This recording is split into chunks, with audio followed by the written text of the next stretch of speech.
एक देश था जहाँ एक रहस्यमयी नदी बहती थी। उस नदी की सबसे अजीब बात ये थी कि उसके पानी के साथ लाखों करोड़ों टन चमकते हीरे बाहर निकलते थे। सुबह होते ही लोग टोकरी और बोरी लेकर नदी के किनारे पहुँच जाते और पानी के साथ आए हीरे उठाकर अपने घर ले जाते। धीरे धीरे उस देश का लगभग हर इंसान अमीर बन गया। बड़े बड़े महल बन गए, गलियों में सोने के दरवाजे लग गए और बच्चों के खिलौने तक हीरों से बनने लगे। ऐसा लगता था जैसे पूरा देश दौलत में डूब गया हो। लेकिन उसी देश में एक लड़का रहता था, उसका नाम था तुंग तुंग। अजीब बात यह थी कि जब पूरा देश हीरो में खेल रहा था तब भी तुंग तुंग गरीब ही था। उसके पास फटे कपड़े थे और दिन भर मजदूरी करने के बाद ही उसे एक वक्त की रोटी मिलती थी। गांव के लोग अक्सर उसका मजाक उड़ाते थे। कोई कहता, अरे तुंग तुंग, जब हीरे मुफ्त में मिल रहे हैं तो तू अब भी गरीब क्यों है? दूसरा हंसते हुए कहता, लगता है किस्मत ने तुंग तुंग से दुश्मनी कर रखी है। एक शाम तुंग तुंग ने चौराहे पर कुछ लोगों को बात करते सुना। एक आदमी बोला, पास की गांव की नदी से आज भी सैकड़ों टन हीरे निकल रहे हैं। जो वहाँ जाता है उसकी किस्मत बदल जाती है।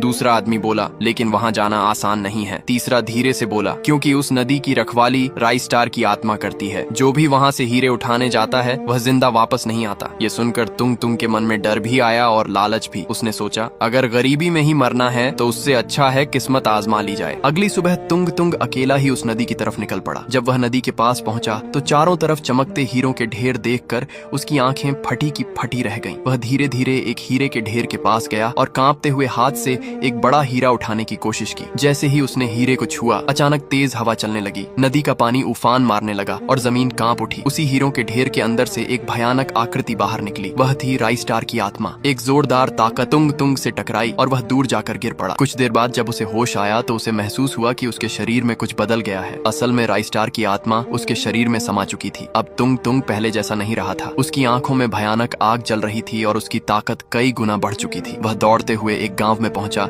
जहां बच्चे खेल रहे थे। अचानक